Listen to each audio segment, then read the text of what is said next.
ايه يا حبيبتي في ايه؟ في ايه يا حبيبتي؟ انت قطعت المشروع اللي انا طول الليل قاعده سهرانه معاها فيه وبذاكر لها. يا بنت اللي انت عملتيه ده الله والله ما يخرب عملت بيتك. حاجة، تعالي والله ما هنا. عملت حاجة. ازاي تقطعي المشروع بتاعك؟ والله دي كدابة، والله كدابة، كدابه ازاي يعني؟ والله ما عملت حاجة، دي احكي لي يا كدابة. حبيبتي ايه اللي حصل؟ انت عارف ان انا طول الليل تعبانه في المشروع ده، وانت قلت لي اهتمي ببنتي وخلي بالك من بنتي والله عشان ده بنتي تطلع كدابة. كويسه وعشان احبك يا سمر، وانا شايفه كل اموري معاها وقاعدين طول الليل بنذاكر سوا وبنلون ومظبطين المشروع، اجي الاقيها قطعته. بص والله كدابة. شايف؟ حقك عليا يا حبيبتي. عشان خاطر هي مش حابه المدرسه وهي مش وش تعليم اصلا.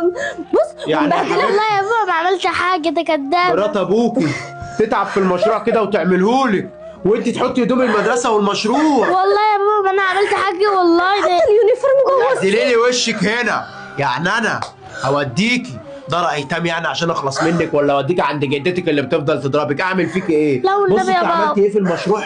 انت عملتي ايه؟ والله ما انا يا بابا صدق. حرام عليك يا مفتريه، ده صارف كل فلوسه انا عليك. اخش اجيب لك شنطه هدومك، مش هوديك عند جدتك، انا هوديكي دار ايتام، انا هوديكي دار ايتام دلوقتي. والله والنبي يا بابا. إيه، امسكي يا هات يا حبيبتي. حبيبي بنتي، امسكي. هات بنتي وخشي هات بسرعه شنطتها ومشيها من هنا.